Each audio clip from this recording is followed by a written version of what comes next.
नमस्कार।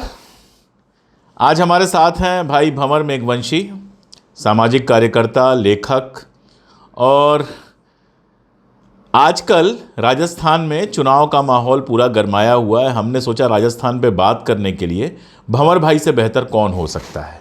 बहुत सारे दावे किए जा रहे हैं, बहुत सारे नए संगठन आए हैं। इधर जब हम लोग बात कर रहे हैं तो बम्बई में इंडिया जो एक नया गठबंधन बना है उसकी बैठक हो रही है। पहले खबर आई थी कि कांग्रेस के अंदर काफ़ी तोड़फोड़ चल रही है, अशोक गहलोत जी और सचिन पायलट के लगातार बयान आए थे। अब ऐसी ही खबर लगातार भाजपा की तरफ से आ रही है। तो हम थोड़ा समझने की कोशिश करते हैं कि राजस्थान में सामाजिक राजनीतिक हालात क्या हैं और अगले चुनाव पर उनका कैसे असर पड़ने वाला है।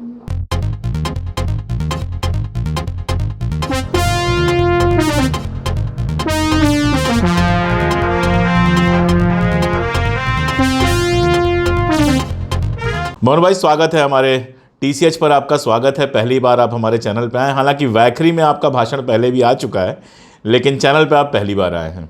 स्वागत आपका। बहुत धन्यवाद अशोक जी, थैंक यू वेरी मच।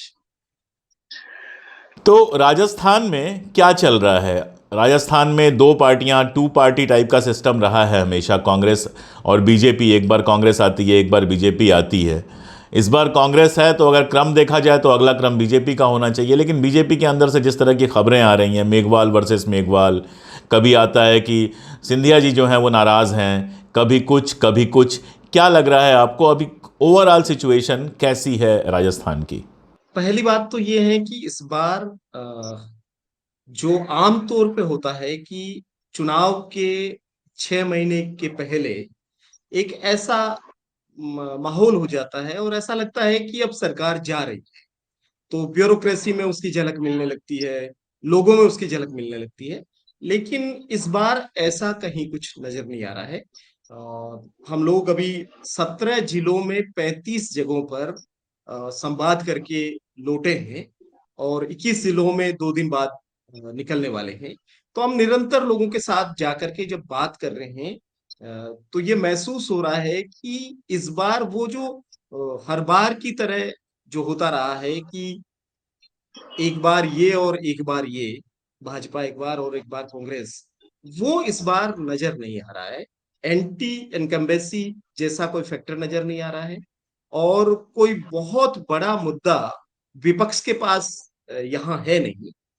जो उन्हें उम्मीद थी कि शायद कांग्रेस के लोग आपस में लड़ेंगे और उनकी लड़ाई में हमें फायदा हो जाएगा, मुझे लगता है कि वो फायदा उठा पाते उससे पहले ही उनके भीतर इतना संग्राम मचा हुआ है, वो ही आपस में इतना लड़ रहे हैं कि जो फायदा वो उठाना चाह रहे थे वो फायदा कहीं कांग्रेस को होते हुए नजर आ रहा भाजपा के अंदर जिस तरह की लड़ाई है, अभी मेघवाल वर्सेस मेघवाल लगातार सुनने में आ रहा है, बयानबाजियां। उस बीच में एक खबर आई कि भाजपा कोई यात्रा निकालने जा रही है। उसके एक दिन पहले सिंधिया जी ने अपनी यात्रा की घोषणा कर दी है, किसी धार्मिक यात्रा पर वह जा रही हैं। तो उसका कारण क्या है? है। उसका बड़ा कारण तो ये है कि देखिए, भाजपा कितना भी कहती रहे कि वो जो है वो बहुत संस्कारों वाली पार्टी है और लोगों को बहुत सम्मान देती है, लेकिन मुझे लगता है कि कहीं न कहीं यहाँ जो इस्तेमाल करो और फेंक दो वाला जो उनका तरीका है, कि अपने ही कुनबे के जो लोग वरिष्ठ लोग हैं, उन वरिष्ठ लोगों का जीवन भर उपयोग करने के बाद अब उनको दरकिनार करके, अपमानित करके, साइडलाइन करने का जो काम चल रहा है, वसुंधरा राजे सिंधिया के साथ भी वो वही कर रहे हैं और कैलाश मेघवाल के साथ भी वही कर रहे हैं। और ऐसे बहुत सारे लोग हैं जिनके साथ वो कर रहे हैं, देश भर में भी कर रहे होंगे, लेकिन राजस्थान में खासतौर पे ये जो हो रहा है, इसकी वजह से जो वरिष्ठ लोग हैं, वरिष्ठ लोगों ने एक तरीके से मोर्चा खोल लिया है। और कैलाश मेघवाल का जो वक्तव्य है, कैलाश मेघवाल 12 चुनाव लड़ चुके हैं और बहुत वरिष्ठ 90 साल की उम्र के व्यक्ति हैं, और वो कुछ भी बोलते हैं तो बहुत ही सोच समझ करके और तोल करके, उसका राजनीतिक क्या प्रभाव होगा वो सारा समझ करके ही बोलते हैं। उनका कोई वक्तव्य, कोई चिट्ठी, कोई भी बात जो है, वो उसमें 100% राजनीति होती है। तो अगर उन्होंने ये बोला है तो वो बहुत एक तरीके से ये सीधे सीधे लड़ाई का संकेत है जो वसुंधरा राजे सिंधिया के साथी हैं, वरिष्ठ लोग हैं और उनके साथ मंत्रिमंडलों में रहे हैं, उनके साथ उन्होंने काम किया है, वो अपनी नेता के को दरकिनार किए जाने से, साइडलाइन किए जाने से खपा है। और ये एक तरीके से शुरुआत है। और इसी की दूसरी कड़ी में जब ये परिवर्तन यात्राएं चार तरफ से निकालने की बात की जा रही है, उसके एक दिन पहले देव दर्शन के नाम पर वसुंधरा जी ने अपनी यात्रा की घोषणा कर दी है। और उनकी यात्रा वहीं से शुरू हो रही है जिन जगहों से उनकी परिवर्तन यात्राएं उनके टाइम की हुई है, स्वराज संकल्प यात्रा और बाकी जो यात्राएं शुरू की उन्होंने, और उसके बाद वो सत्ता में आई। जिन जगहों से उन्होंने शुरू किया, एग्जैक्ट उन्हीं जगह से वो फिर से यात्रा शुरू कर रही है। तो भले ही नाम देव दर्शन यात्रा है, लेकिन पूर्णतः ये राजनीतिक यात्रा है। और मुझे तो लगता है कि भाजपा को देवलोक का दर्शन कराने की उनकी पूरी प्लानिंग है। तो और वसुंधरा राजे का जो लोगों में एक क्रेज है, जिस तरह का उनकी पकड़ है नीचे तक, वो ये सीधे सीधे तौर पे, अशोक जी, इसको आप राजस्थान भाजपा में विद्रोह के रूप में देख सकते हैं। ये बगावत हो चुकी राजनीति से थोड़ा समाज की तरफ चलते हैं। आदिवासी समाज जो रहा है वो कांग्रेस का परंपरागत वोटर माना जाता रहा है राजस्थान में, लेकिन पिछले दिनों आदिवासियों के साथ कई सारी ऐसी घटनाएं हुई। अभी आदिवासियों की एक नई पार्टी भी बनी है। तो क्या कुछ ऐसा है कि आदिवासी समाज नाराज है कांग्रेस से? मुझे लगता है कि आदिवासी समाज के युवाओं में जो चेतना आ रही है, उस चेतना को समझने की जरूरत है। ये नाराजगी का प्रश्न नहीं है। प्रश्न ये है कि आपको ये समझना पड़ेगा कि आदिवासी अपना सहभाग, अपनी भागीदारी की बात करेगा और वो पूछेगा कि हम कहां पर हैं। वो अगर जय जोहार का नारा लगा रहे हैं, तो आपको उसमें ये नहीं ढूंढना है कि ये जोहार की विचारधारा कहां से आ गई, ये झारखंड से आ गई या ये नक्सलवाद आ गया। ये इस तरीके से अगर आप देखेंगे तो आप चूक जाएंगे।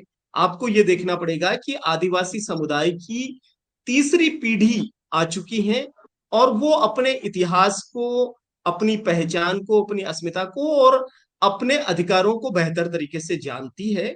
और वो अब केवल इस बात के लिए आपके साथ खड़ी नहीं रह सकती कि आपने उनके पूर्वजों के लिए बहुत कुछ किया या उनके पूर्वजों का आप में बहुत आस्था रही और उनका एक साथ साथ आप चलते रहे। वो ठीक है, वो सब चीजें रही होंगी, लेकिन अब उनके, आप अगर देखेंगे, मैं इन दिनों में जब आदिवासी अंचल में घूम रहा था, तो मैंने ये देखा कि छोटे छोटे गांवों में धरती आबा बिरसा मुंडा के पोस्टर लगे हुए हैं, झंडा लगा हुआ है आदिवासियों का।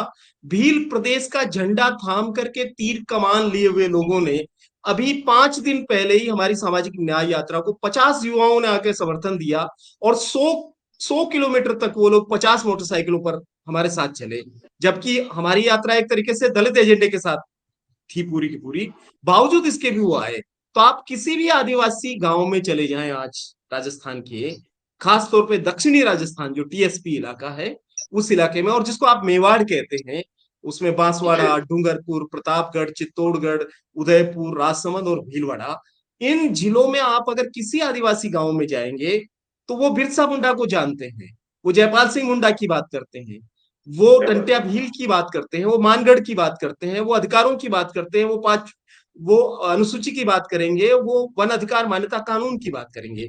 तो मुझे लगता है कि कांग्रेस को यह समझने की जरूरत है कि आदिवासी जब खुल करके अपने अधिकारों के लिए खड़े हो गए हैं, तो आपको उनके साथ अब पार्टनरशिप करने की जरूरत है। आप पुराने तरीके से नहीं देख सकते हैं कि ये बरसों से हमारे परंपरागत वोट रहे हैं, आप उनको वोट बैंक की तरह देखेंगे तो आप गलती कर जाएंगे। और मुझे लगता है कि वही चूक कहीं न कहीं हो रही है। और जो आदिवासी परिवार का जिस तरह का जो पकड़ बनी है, आपको ताज्जुब होगा कि उनकी पकड़ इतनी जबरदस्त है कि वहां कोई पॉलिटिकल पार्टी नहीं है और इतने सहज तरीके से वो नुक्कड़ों में खड़े होकर के, बिना कोई मंच लगाए, बिना कोई तामझाम किए, जिस तरीके से अपना मैसेज दे रहे हैं और सीधा अंदर उतर रहा है उनका मैसेज, वो मुझे लगता है कि उसको अप्रिसिएट करना चाहिए और उसको सह सम्मान कांग्रेस को स्वीकार करना चाहिए और कहना चाहिए कि हमारे जय जगत के नारे के साथ जय भीम और जय जोहार भी है, उसमें कोई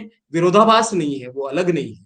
आप अगर उस तरीके से करेंगे तो मुझे लगता है कि कोई दिक्कत नहीं है, और अगर नहीं कर पाएंगे या नहीं समझ पाएंगे इसको, तो फिर जो उन्होंने भारतीय ट्राइबल पार्टी जो बनाई है अपनी, वो बड़े पैमाने पर दक्षिण राजस्थान में अपनी अपने वजूद को दिखाई।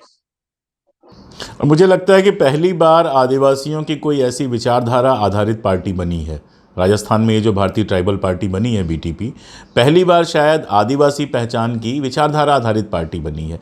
मैं थोड़ा सा आपसे राजस्थान के आदिवासी समाज के बारे में और समझना चाहता हूँ कि राजस्थान का आदिवासी समाज बाकी समाजों से कैसे अलग है, क्या उसकी मूलभूत समस्याएं हैं और क्या उसकी नई आकांक्षाएं हैं।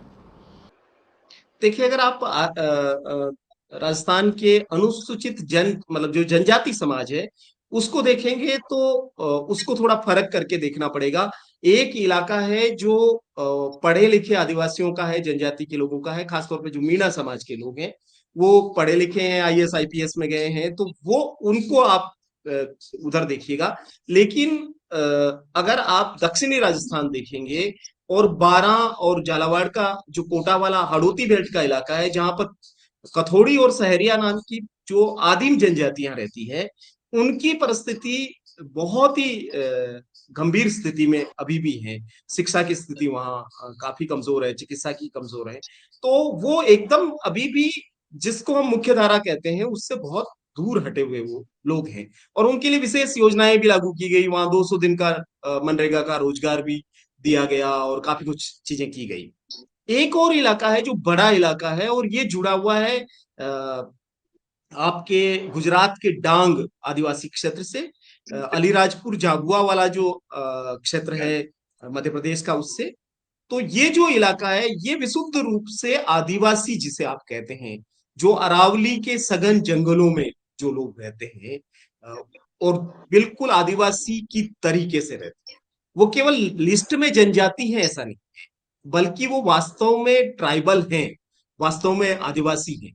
तो वो जो लोग हैं उनके प्रश्न अभी भी निश्चित रूप से बहुत ही गहरे प्रश्न हैं, क्योंकि आज भी ऐसे गांव हैं जहां पर आपका आवागमन का कोई साधन नहीं पहुंचा है। अगर कोई बीमार हो जाते हैं तो लोग खाट पर उसको लिटा करके और कंधों पर लाद करके कई किलोमीटर चलते हैं। वहां के बच्चे और बच्चियां स्कूल जाने के लिए नदी नाले पोखर पार करके और उसमें तैर करके आते हैं। तो और पहाड़ियों में जो स्कूल्स हैं, उन स्कूल्स में टीचर्स का पहुंचना बहुत ही मुश्किल की चीज है। और इतना पैसा टीएसपी के जो ट्राइबल सब प्लान का वहां पहुंचा, और भी कई प्रकार की योजनाओं का पहुंचा, उसके बावजूद भी आप अगर देखेंगे तो वो आदिवासी बाकी जो राजस्थान की जनजातियां हैं उनके मुकाबले में बहुत ही अभी भी पिछड़ा हुआ है, और वो महसूस करता है कि उसको जो हक मिलना चाहिए वो नहीं मिला है। तो इसलिए मुझे लगता है कि चूंकि अब इन आदिवासी गांवों तक मोबाइल पहुंचा है, वहां तक मैसेजेस जा रहे हैं, उनके अपने ग्रुप बने हैं, और उनके युवाओं में कैडराइज्ड हो रहे हैं, वो आइडियोलॉजिकल कैडराइज्ड हो रहे हैं। वहां पर वो लोग और वो विचार पहुंच रहे हैं जो विचार शायद कभी भी उन तक पहुंच ही नहीं पाते। तो मूलभूत सुविधाएं फिर भी नहीं पहुंची हैं, बावजूद इसके वहां तक विचार पहुंच गया है। वो विचार जो आपको नॉर्थ ईस्ट में नजर आता है, वो विचार जो आपको झारखंड में नजर आता है, वो विचार जो आपको अलीराजपुर में और रायपुर में और डांग में और पूरे देश के जो आदिवासियों में जो नजर आता है, वो आदिवासी ब्रदरहुड एक तरीके से नजर आ रही है। और यहाँ पर जो संगठन काम कर रहा है वो भारतीय ट्राइबल पार्टी या और जो राजनीतिक दल है उससे कई ज्यादा ऊपर और मजबूती से काम कर रहा है, वो है आदिवासी परिवार। आदिवासी परिवार का एक तरीके से लोगों पर जबरदस्त भरोसा है। आदिवासी परिवार के जो लोग हैं, उनके जो वैचारिकी में जो लोग काम करते हैं, उनके जो कार्यकर्ता हैं, वो अपना गमछा बांध करके जिस भी चौराहे पे खड़े हो जाते हैं, एक तरीके से उस चौराहे पर उनका कब्जा है।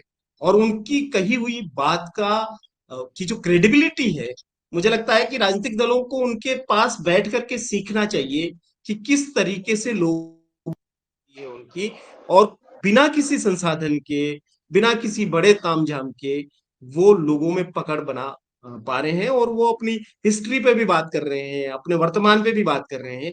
और वो आगे कहाँ जाना चाहते हैं उस पर भी बात करते हैं। और मुझे लगता है कि कहीं भी कोई ऐसी चीज नहीं है जिससे डरने की जरूरत है बाकी समाज को, बल्कि उनको खुल करके इस चीज का स्वागत किया जाना चाहिए कि आदिवासियों में जो ये चेतना आ रही है।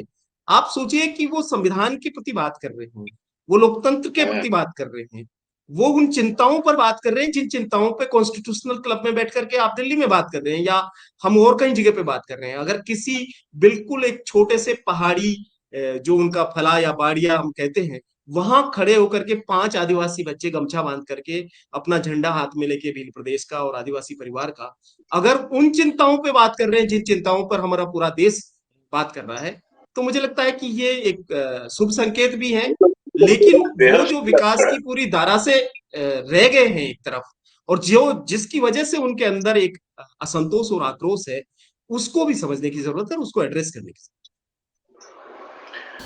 भंवर भाई, ये तो बहुत ही शुभ संकेत है। मैं तो कहूँगा कि लोकतंत्र के अपनी जड़ों तक पहुँचने का ये बिल्कुल एक हमारे सामने उदाहरण जैसा है। और अगर उनका डेमोक्रेटाइजेशन होता है, अगर उनका एजुकेशन होता है और वो अपने अधिकारों की मांग के साथ साथ संविधान की रक्षा के लिए या संविधान की मूल भावना की रक्षा के लिए सामने आते हैं, तो निश्चित रूप से उनका स्वागत किया जाना चाहिए। राजस्थान ओवरऑल एक सामंती प्रदेश की तरह बाहर से देखा जाता रहा है, और उसका सबसे बड़ा सबूत यह है कि दलितों के खिलाफ, आदिवासियों के खिलाफ अत्याचार की घटनाएं, बलात्कार की घटनाएं लगातार आती रहती हैं। एक घटना बीच में आई थी जब स्कूल में घड़े से पानी ना पीने देने की बात थी। वो सारा कुछ आपने वो मुद्दा उठाया था, हम लोग आपके पीछे खड़े हुए थे, जिसमें बहुत लीपापोती की कोशिश की गई। इतने लंबे समय तक 70 साल 80 साल होने जा रहे हैं, कांग्रेस का भी खूब शासन रहा, वहाँ आदिवासी नेता भी रहे, बाकी लोग भी रहे। इस तरह से सामाजिक जो ये जड़ता है, ये टूटी क्यों नहीं वहाँ पे? अभी भी उसको इस तरह से क्यों हम महसूस कर पा रहे हैं? इसके अशोक जी ऐतिहासिक कारण भी है। आप अगर देखेंगे तो राजस्थान का पिछला 1000 साल का जो इतिहास है, उसमें कोई बड़ा सामाजिक विद्रोह आपको नजर नहीं आता, ऐसी कोई आवाज नजर नहीं आती।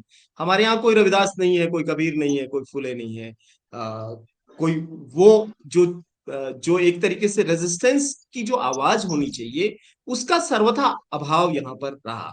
और उसकी वजह समाज का जो एक तरह का सामंती ढांचा है, और उसमें पूरी तरीके से फंसा हुआ जो समाज है, वो अभी उससे निकल रहा है बाहर अभी भी। और दिक्कत क्या हो गई है कि एक तरफ वो जो पारंपरिक सामंती ढांचा था, जहां जागीरदार थे, ठाकुर थे, राणा महाराणा, राजा महाराजे वगैरह वगैरह थे, नवाब वगैरह थे, और वो भू संपदा के तमाम अधिकारी वही थे। और चूंकि रिसोर्सेज पे उनका कब्जा था और इन लोगों को कभी मौका नहीं मिला। लेकिन अब क्या दिक्कत हो रही है कि अब जो नई जमातें, और खास तौर पे मैं एक शब्द इस्तेमाल करना चाहता हूं कि पिछड़ों की वो लठेत जातियां जो आफ्टर मंडल कमीशन आगे आई है, राजनीति में, ब्यूरोक्रेसी में, व्यापार वाणिज्य में और लैंड होल्डिंग में, ये नए किस्म के सामंत बन गए। तो आप अगर राजस्थान को देखेंगे तो आप दूर से देखेंगे कि पूरा सामंती प्रदेश है, लेकिन राजस्थान के अंदर घुस के आप देखेंगे तो कुछ 13 जिले होंगे जहां पर राजपूतों का एक तरीके से दबदबा रहा है, कुछ और जगह होंगी जहां जाटों का दबदबा है, कहीं यादवों का दबदबा है, फिर कहीं और गुजर की दबंगाई है। तो ये सारी जो चीजें हैं, ये सारी ताकतें एक हो जाती है जब दलित या आदिवासी उठ के खड़ा होता है और अपने अधिकार मांगता है, या बराबरी की मांग करता है, या न्याय की बात करता है। तब ये सब एक, बाकी आपस में लड़ते रहेंगे, बाकी इनका सत्ता का संघर्ष चलता रहेगा, संसाधनों का संघर्ष चलता रहेगा, एक दूसरे के खिलाफ भी खड़े होंगे। लेकिन जैसे ही उनके गांव में अगर कोई दलित ये कहे कि मैं घोड़ी पे बैठना चाहता हूं, अगर कोई कहे कि ये स्कूलों में, सरकारी स्कूलों में जो टू मट का सिस्टम है, इसके खिलाफ हम खड़े होंगे, या मिड डे मील में आप डिस्क्रिमिनेशन कर रहे हैं, या नरेगा में पानी पिलाने में कोई दिक्कत हो रही है, या अच्छे कपड़े पहनने की वजह से लोग मारे जा रहे हैं, या मूछ रखने की वजह से लोग मारे जा रहे हैं, अच्छे नाम रखने की वजह से, या लोग जो चुनाव लड़ रहे हैं, उन चुनाव लड़ने वाले लोगों के खिलाफ जब मारपीट किया जाता है, मार दिया जाता है, तो ये सब चीजें जहां हो रही है, उन जगहों पर एट्रोसिटी के मामले में आश्चर्यजनक रूप से सवर्ण और पिछड़े अगड़े और पिछड़े जबरदस्त तरीके से एक, और वो एक होकर के हर प्रकार का अत्याचार कर रहे हैं। और हमारी लड़ाई दोहरी लड़ाई है। यहाँ केवल ब्राह्मणवाद से लड़ाई जैसा नहीं है कि आप एक ही जाति के खिलाफ बात करते रहें, क्योंकि वो पता नहीं ब्राह्मण कहाँ है और उसका वाद कहाँ है। यहाँ लठ जो गिर रहा है वो सीधा सीधा पिछड़ों का लठ दलितों पर और आदिवासी पे गिर रहा है। तो ये जो सामंतवाद और उसका जो नया संस्करण है, नव सामंतवाद और नव धनाढ़ जो वर्ग पूरा उठ के खड़ा हुआ है, उसकी वजह से दलित और आदिवासी महिलाओं के साथ भयंकर किस्म की यौन दुर्व्यवहार और यौन उत्पीड़न हो रहा है। और सीधे तौर पे दलितों के साथ जितना ब्रुटल जो मारा जा रहा है, आपने अभी सुना होगा, दो लोगों की डेड बॉडी अभी भी नागौर जिले में राणासर में जो हुआ है वहां पर रखी हुई है, और हजारों लोग आंदोलन कर रहे हैं क्योंकि उनको कैंपर से बजरी माफिया ने आकर के और कुचल दिया बिना किसी बात के। तो कहीं पर आप लोगों को कुचल दे रहे हैं, कहीं पर कुछ कर दे रहे हैं। तो ये जो भयानक किस्म की एट्रोसिटी है, इसमें पूरा ये जो समाज है वो एकजुट है और इसके खिलाफ दलित लड़ने की कोशिश कर रहा है, आदिवासी लड़ने की कोशिश कर रहा है। और मुझे लगता है कि चेतना तो आई है, जबरदस्त किस्म की चेतना भी आई है। ऐसा नहीं है, आप अगर देखेंगे, मैंने जब काम शुरू किया इस क्षेत्र में आकर के, तो करीब 25 साल पहले मैं ये कह सकता हूँ कि लोगों को जय भीम बोलते हुए शर्मिंदगी होती थी और डर डर के बोलते थे, इधर उधर देख करके बोलते थे। और नीले झंडे या कोई ऐसी बात कोई आपको दिखाई भी नहीं देती थी। अंबेडकर जयंतियां लोग कमरों में मनाते थे, अंदर की चिटकनी दरवाजे की बंद करके। लेकिन आज छोटे से छोटे जो गांव है वहां पर लोग आ रहे हैं सड़कों पर खड़े होकर के। और न केवल वहां आपको नीले झंडे पचरंगे आपको पंचशील के झंडे नजर आते हैं, बल्कि लोगों के गांव गांव तक संविधान गया है, संविधान पे चर्चा हो रही है। आज कोई ऐसा कार्यक्रम नहीं हो रहा है जिसमें संविधान की प्रस्तावना पर बात नहीं हो रही। अब वो कितना समझ रहे हैं नहीं समझ रहे हैं वो एक डिबेट का इश्यू हो सकता है, लेकिन ये जो संविधान के प्रति, लोकतंत्र के प्रति जो ऑनरशिप आ रही है, और वो समुदाय समझ रहा है कि हमारा जो लिबरेशन है इस किताब की वजह से है या इस विचार के प्रति है, वो मुझे लगता है कि पहले कभी भी नहीं था। अभी भी इसमें विचलन है, बहुत सारी चीजें हैं, बहुत सारे सांप्रदायिक तत्व उसमें घुस जाते हैं और वो उसका बेजा इस्तेमाल करते हैं। तो वो मुझे लगता है कि वो हमारी फेलियर है, हम जैसे लोगों को जो करना चाहिए शायद हम उतना नहीं कर पा रहे हैं। लेकिन ये जो चेतना आ रही है, ये दलित चेतना हो चाहे आदिवासी चेतना हो, ये चेतना महत्वपूर्ण चेतना है। इसको सकारात्मक लेते हुए, इसका अगर ठीक से इसको चैनलाइज किया जाएगा, तो यही चेतना, यही लोग लोकतंत्र और संविधान के सबसे बड़े रक्षक बनकर के खड़े हो जाएंगे सांप्रदायिक ताकतों के खिलाफ और फासिज्म के खिलाफ। तो मुझे तो इसमें बहुत सारी उम्मीद नजर आती है। और ये सामंतवाद, ब्राह्मणवाद, सारा वाद जो है, इसको अगर कोई हटाएगा तो ये जो नौजवान पीढ़ी आई है जो समझ रही है, अगर इसने ठीक दिशा में काम किया तो शायद मुझे लगता है कि बहुत कुछ कर पाए। मायावती जी का आप जब वहाँ की दलित समस्याओं पे बात कर रहे थे तो मुझे ध्यान आया कि मायावती जी का भी राजस्थान में असर रहा है। पिछली बार भी कुछ उनके विधायक जीते थे और इस बार उन्होंने घोषणा की है कि वो इंडिया गठबंधन के साथ नहीं जाएंगी, तो जाहिर तौर पे अलग से चुनाव लड़ेंगी। उनके चुनाव लड़ने का या उनका कितना असर जो है, या जो उन्होंने स्टैंड्स लिए हैं उसका कितना असर राजस्थान की राजनीति पर पड़ता है? तो जो जिले जयपुर, मतलब जो जिले उत्तर प्रदेश से सटे हुए जिले हैं, धौलपुर हो, सवाई माधोपुर हो, करौली हो, भरतपुर हो, अलवर हो, ये वो जिले हैं जहां पर बहुजन समाज पार्टी का प्रभाव काफी लंबे समय से है। मान्यवर कांसीराम जी के वक्त से राजस्थान में काफी सारे डेडिकेटेड वर्कर बसपा को एक सामाजिक परिवर्तन का आंदोलन समझते हुए जुड़े और उन्होंने अपना पूरा जीवन लगाया। तो ऐसे लोग काफी बड़ी संख्या में हैं। लेकिन ये 5-6 जिले ऐसे हैं जहां पर बसपा का काफी बड़ा प्रभाव रहा है, उनका जो वोट शेयरिंग है वो भी अच्छा खासा है, और वो हर बार उनको वोट करते रहते हैं। आप देखेंगे कि पिछली बार भी 6 एमएलए बने थे जो अशोक गहलोत जी की सरकार थी तब। इस बार भी 6 एमएलए आए और वो सारे सारे पिछली बार भी कांग्रेस में आ गए, इस बार भी कांग्रेस में आ गए बसपा से जीत करके। बसपा कई जगहों पर दूसरे नंबर पे रही है, कई जगहों पे तीसरे नंबर पे रही है। तो उनका प्रभाव तो रहा है, लेकिन अब थोड़ा सा द्वंद ये है उनके समर्थकों का, या जो अम्बेडकराइट जो लोग हैं उनका द्वंद्व अब ये है कि एक मायावती जी हैं, उनका भतीजा अभी अभी आकर के राजस्थान में मीटिंग और पूरा दौरा करके गया है, आकाश आनंद। और दूसरी तरफ राजस्थान के कई हिस्सों में चंद्रशेखर आजाद की भीम आर्मी और उनका जो आजाद समाज पार्टी है, उनका अपना एक असर है। और पारंपरिक रूप से आप देखेंगे तो कांग्रेस में अभी भी बड़ी संख्या में दलितों का अपना सहभाग है। बीजेपी ने भी जो पढ़े लिखे मध्यम वर्गीय दलित हैं उनको पकड़ा है, और रिटायर्ड लोगों को और कई प्रकार के लोगों को पकड़ करके वो भी अपनी एक जगह बना रही है। तो काफी तरह के जो प्रक्रियाएं यहाँ पर समाज के भीतर चल रही है। और मुझे लगता है कि जिस तरीके से अभी जो माहौल है देश का, और जिस तरह का खतरा है लोकतंत्र पे या संविधान पर, उसको देखते हुए भी आप अगर अपनी डपली अलग ही बजाएंगे, तो कल आप डपली बजाने लायक भी रहेंगे या नहीं रहेंगे। और आप निरंतर डिक्लाइन कर रहा है आपका पूरा का पूरा, आप 204 से आप पहुंच गए हैं एक सीट पर, उसके बावजूद भी आप कह रहे हैं कि आप अकेले लड़ेंगे। तो खैर वो उनका अपना निर्णय है, राष्ट्रीय पार्टी है, और हम कोई उस पर कुछ उनको सलाह देने की स्थिति में नहीं है। लेकिन अगर वो ये करेंगे तो जो वो समुदाय जो उनको समर्थन देता है, वो भी समझ रहा है कि परिस्थितियां क्या आ रही है और हमारे खतरे क्या हैं। तो मुझे लगता है कि इस बार, चूंकि अगर आप देखेंगे तो राजस्थान में एक बहुत बड़ी प्रक्रिया चल रही है इस वक्त में, जहां पर यहाँ के दलित समाज ने अपना एक एजेंडा बनाया है 60 बिंदुओं का, और उस एजेंडे को लेकर के एक सामाजिक न्याय यात्रा जा रही है। 50 जिलों में 100 जगहों पर ये आयोजन होने हैं, 17 जिलों में जा चुकी है, 35 जगहों पर आयोजन हो चुके हैं। और विशुद्ध रूप से वो अपने मुद्दों पर बात कर रहे हैं, और वो कह रहे हैं कि कोई पॉलिटिकल पार्टी हो, चाहे बीजेपी हो, कांग्रेस हो, बीएसपी हो, XYZ हो, उनको हमारे मुद्दों पर और हमारे एजेंडे पर बात करनी पड़ेगी।